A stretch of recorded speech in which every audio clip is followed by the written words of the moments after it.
IT city garden city ಬೆಂಗಳೂರಿನ ವಿಚಾರದಲ್ಲಿ ನಾವು ಹಲವು ಬಾರಿ ಹಲವು ಆತಂಕಗಳನ್ನು ವ್ಯಕ್ತಪಡಿಸ್ತಾನೆ ಇದ್ದೀವಿ. ಅದರಲ್ಲೂ ರಾತ್ರಿ ಆಯಿತು ಅಂತಂದ್ರೆ ಬೆಂಗಳೂರಲ್ಲಿ ಓಡಾಡೋ ಹಾಗೆ ಇಲ್ಲ.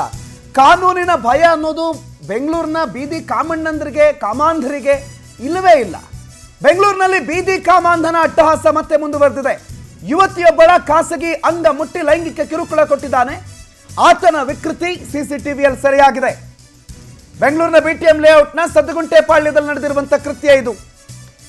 3ನೇ ತಾರೀಕು ನಡೆದಿದ್ದಂತಹ ಪ್ರಕರಣದ ಸಿಸಿಟಿವಿ ದೃಶ್ಯ ಇದೀಗ ಲಭ್ಯ ಆಗಿದೆ. 3ನೇ ತಾರೀಕು ಮಧ್ಯರಾತ್ರಿ ಯುವತಿಯೊಬ್ಬರು ನಡ್ಕೊಂಡು ಹೋಗೋ ಸಂದರ್ಭದಲ್ಲಿ ಅವರನ್ನು ಹಿಂಬಾಲಿಸ್ಕೊಂಡು ಬರ್ತಾನೆ. ಹಿಂಬಾಲಿಸ್ಕೊಂಡು ಬಂದು ಅವ್ರ ಹತ್ರ ಏನೋ ಮಾತಾಡ್ತಾನೆ. ಅವ್ರು ಒಪ್ಪಲಿಲ್ಲ. ಅದಾದ ಮೇಲೆ ಆಕೆಯನ್ನು ಹಿಂಬಾಲಿಸಿ ಬಂದು ಅಸಭ್ಯವಾಗಿ ವರ್ತಿಸಿ ಅಲ್ಲಿಂದ ಓಡೋಗ್ಬಿಟ್ಟಿದ್ದಾನೆ ಕಾಮುಕ. ಅಪರಿಚಿತ ದುಷ್ಕರ್ಮಿಯನ್ನ ಪತ್ತೆ ಹಚ್ಚಿ ಕಠಿಣ ಶಿಕ್ಷೆ ಕೊಡಬೇಕು ಅನ್ನುವ ಆಗ್ರಹ ಕೇಳಿಬರ್ತಾ ಇದೆ. ಇದು ಘಟನೆಯ ಸಿಸಿಟಿವಿ ದೃಶ್ಯಗಳನ್ನು ನೀವು ಗಮನಿಸ್ತಾ ಇದ್ದೀರಿ. ಮಧ್ಯರಾತ್ರಿ ಸರಿಸುಮಾರು ಅಂದರೆ ಎಲ್ಲರೂ ಮಲಗಿರೋ ಸಮಯ. ಇವರು ಬೇರೆ ಬೇರೆ ರಾಜ್ಯಗಳಿಂದ ಬಂದಿದ್ರು, ಕರ್ನಾಟಕದಲ್ಲಿದ್ದಾರೆ. ಅವರು ರಾತ್ರಿ ಮನೆಗೆ ಹೋಗೋ ಸಂದರ್ಭದಲ್ಲಿ, ಕೆಲಸ ಮುಗಿಸ್ಕೊಂಡು ವಾಪಸ್ ಹೋಗೋ ಸಂದರ್ಭದಲ್ಲಿ ಏಕಾಏಕಿ ಹಿಂಭಾಗದಿಂದ ಬರುವಂಥ ವ್ಯಕ್ತಿ ಭಾಳ ಚಪ್ಪರ್ ಥರ ಕಾಣಿಸ್ತಾ ಇಲ್ಲ. ಏನೋ ಒಂದು ಅಫಿಷಿಯಲ್ ಆಗೇ ಬರ್ತಾನೆ, ಏನೋ ಮಾತಾಡ್ಕೊಂಡು ಬರ್ತಾನೆ. ಬರ್ತಾ ಆಕೆ ಏನೋ ಸಮ್ಮತಿ ಕೊಡಲ್ಲ. ಆಕೆ ನಡ್ಕೊಂಡು ಹೋಗ್ತಾಳೆ. ಅದಾದ ಮೇಲೆ ಆಕೆ ಮೇಲೆ ಲೈಂಗಿಕ ದೌರ್ಜನ್ಯ ಕೊಡ್ತಾನೆ. ಆಕೆಯ ಪ್ರೈವೇಟ್ ಪಾರ್ಟ್ಸ್ಗಳನ್ನು ಮುಟ್ಟಿ ಆಕೆ ಮೇಲೆ ಲೈಂಗಿಕ ದೌರ್ಜನ್ಯ ಮಾಡೋ ಪ್ರಯತ್ನ ಮಾಡ್ತಾನೆ. ಕಿರುಚುತ್ತಾ ಇದ್ದಂಗೆ ಅಲ್ಲಿಂದ ಎಸ್ಕೇಪ್ ಆಗಿದ್ದಾನೆ ಕಾಮಾಂಧ. ಆದರೆ ಬೆಂಗಳೂರಿನಲ್ಲಿ ಬೀದಿ ಕಾಮಣ್ಣನ ಅಟ್ಟಹಾಸಗಳಿಗೆ ಕಡಿಮೆ ಯಾವಾಗ ಅಂತ್ಯ? ಗಾಂಧೀಜಿಯವರು ಹೇಳಿದಂಗೆ ಮಧ್ಯರಾತ್ರಿ ಒಬ್ಬ ಹುಡುಗಿ ಭಾರತದಲ್ಲಿ ಯಾವುದೇ ಭಯ ಇಲ್ಲದೆ ನಡ್ಕೊಂಡು ಹೋಗಿದಾಗ ಮಾತ್ರ ಸ್ವಾತಂತ್ರ್ಯ. ಎಲ್ಲಿದೆ ಸ್ವಾತಂತ್ರ್ಯ?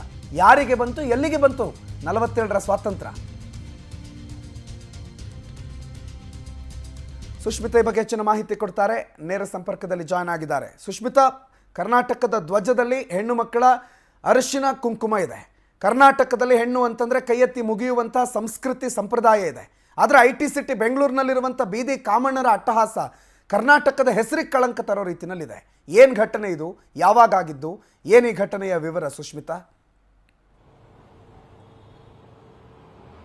ಪ್ರಣುತ್, ದಿನೇ ನಮ್ಮ ರಾಜ್ಯದಲ್ಲಿ, ಅದರಲ್ಲೂ ಕೂಡ ಪ್ರಮುಖವಾಗಿ ನಮ್ಮ ಬೆಂಗಳೂರಲ್ಲಿ ಕಾನೂನು ಸುವ್ಯವಸ್ಥೆ ಎಷ್ಟರ ಮಟ್ಟಿಗೆ ಹದಗೆಡ್ತಾ ಇದೆ ಅನ್ನೋದು ಪದೇ ಪ್ರೂವ್ ಆಗ್ತಾ ಇರುವಂಥದ್ದು. ಅದೇ ರೀತಿಯಲ್ಲಿ ಏನು ಮೊನ್ನೆ ಅಂದ್ರೆ ಕಳೆದ 2 ದಿನದ ಹಿಂದೆ 3ನೇ ತಾರೀಕು ಮಧ್ಯರಾತ್ರಿ 1:52 ಯುವತಿಯೊಬ್ಬಳು ಒಬ್ಬ ಯುವಕನ ಜೊತೆ ಹೋಗ್ತಾ ಇರ್ತಾಳೆ. ಆ ಒಂದು ಸಮಯದಲ್ಲಿ ಏಕಾಏಕಿ ಹಿಂದಿನಿಂದ ಬಂದಂತಹ ಯುವಕ ಆಕೆಯ ಖಾಸಗಿ ಅಂಗಾಂಗಗಳನ್ನ ಮುಟ್ಟಿಸಿ ಒಂದು ರೀತಿಯಲ್ಲಿ ವಿಕೃತಿಯನ್ನ ಮೆರಿತಾನೆ. ಅಂದ್ರೆ ಪ್ರತಿ ಬಾರಿಯೂ ಕೂಡ ಅಂದ್ರೆ ನಮ್ಮ ಈ ಒಂದು ಕರ್ನಾಟಕ ಅಂದ್ರೆ ಭಾರತದಲ್ಲಿರುವಂತಹ ಈ ನಮ್ಮ ಕರ್ನಾಟಕದಲ್ಲಿ ಪ್ರತಿ ಬಾರಿಯೂ ಕೂಡ ನಾವು ಹೆಣ್ಣು ಮಕ್ಕಳನ್ನ ಗೌರವದಿಂದ ಕಾಣಬೇಕು. ಅದರಲ್ಲೂ ಕೂಡ ಹೆಣ್ಣು ಮಕ್ಕಳು, ನೀವು ಹೇಳ್ದಂಗೆ ನಮ್ಮ ರಾಜ್ಯ ಧ್ವಜದಲ್ಲಿರುವಂತಹ ಬಣ್ಣವೂ ಅಷ್ಟೇ, ಅರಿಶಿನ ಕುಂಕುಮ. ಈ ಒಂದು ರೀತಿಯಲ್ಲಿ ನಮ್ಮ ಇಡೀ ಕರ್ನಾಟಕವನ್ನ ಒಂದು ತಾಯಿಗೆ ಹೋಲಿಸ್ತೀವಿ. ಆದ್ರೆ ಈ ಒಂದು ಕರ್ನಾಟಕದಲ್ಲಿ, ಅದರಲ್ಲೂ ಕೂಡ ಪ್ರಮುಖವಾಗಿ ನಮ್ಮ ಬೆಂಗಳೂರಲ್ಲಿ ಹೆಣ್ಮಕ್ಳಿಗೆ ಯಾವುದೇ ರೀತಿ ಸೇಫ್ಟಿ ಇಲ್ಲ. ಅಂದ್ರೆ ಕೇವಲ ಈ ಒಂದು ಘಟನೆ ಅಲ್ಲ, ಪದೇ ಏನು ಬಿಟಿಎಂ ಲೇಔಟ್ನ ಸದ್ದುಗುಂಟೆಪಾಳ್ಯದಲ್ಲಿ ಈ ಒಂದು ಘಟನೆ ಇವಾಗ ಸದ್ಯಕ್ಕೆ ಬೆಳಕಿಗೆ ಬಂದಿರುವಂತದ್ದು. ಅದರ ಸಿಸಿಟಿವಿ ದೃಶ್ಯವೂ ಕೂಡ ಲಭ್ಯ ಆಗಿದೆ. ಆದ್ರೆ ನಿಜಕ್ಕೂ ಕೂಡ ಆತ ಯಾರು,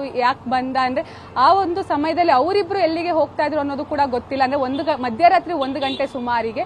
ಸೊ ಅವರಿಬ್ರು ಎಲ್ಲಿ ಹೋಗ್ತಾ ಇದ್ರು ಅನ್ನೋದು ಕೂಡ ಗೊತ್ತಿಲ್ಲ. ಆದ್ರೆ ಏಕಾಏಕಿ ಹಿಂದಿನಿಂದ ಬಂದಂತಹ ಯುವಕನೋರ್ಬ ಆಕೆಯ ಮುಟ್ಟುವಂತದ್ದಾಗಿರ್ಬೋದು, ಒಂದು ರೀತಿಯಲ್ಲಿ ಅಸಭ್ಯ ವರ್ತನೆಯನ್ನ ಮಾಡ್ತಾನೆ. ಸೊ ಇದರಿಂದ ಆಕೆ ಜೋರಾಗಿ ಕಿರಿಸ್ತಾಳೆ. ಅದರಿಂದ ಅಂದ್ರೆ ಜೋರಾಗಿ ಕಿರಿಸಿದ ತಕ್ಷಣ ಯಾರಾದ್ರೂ ಬರ್ಬೋದೇನೋ ಅಂತ ಹೇಳಿ ಅವನು ಹೆದರಿ ಅಲ್ಲಿಂದ ಓಡೋಗ್ತಾನೆ. ಆದ್ರೆ ನಿಜಕ್ಕೂ ಕೂಡ ಇದ್ರ ಬಗ್ಗೆ ಪೊಲೀಸರು ಒಂದು ತೀವ್ರವಾಗಿ ತನಿಖೆನ ನಡೆಸಬೇಕಾಗುತ್ತೆ. ಯಾಕಂತ ಹೇಳಿದ್ರೆ ಹೆಣ್ಮಕ್ಳು ಓಡಾಡ್ಲಿಕ್ಕೆ ಒಂದ್ ರೀತಿಯಲ್ಲಿ ಸೇಫ್ಟಿ ಇಲ್ಲ ಅಂತ ಹೇಳಿದ್ರೆ ನಿಜಕ್ಕೂ ಕೂಡ ನಮ್ಮ ಭಾರತದಲ್ಲಿ, ಅದರಲ್ಲೂ ಕೂಡ ನಮ್ಮ ಕರ್ನಾಟಕದಲ್ಲಿ ಕಾನೂನು ಸುವ್ಯವಸ್ಥೆ ಎಲ್ಲಿವರೆಗೂ ಹದಗೆಟ್ಟಿದೆ ಅನ್ನೋದು ಗೊತ್ತಾಗ್ತಾ ಇದೆ. ಪ್ರಣುತ್, ಥ್ಯಾಂಕ್ ಯು ಸುಷ್ಮಿತಾ ಮಾಹಿತಿಗೆ.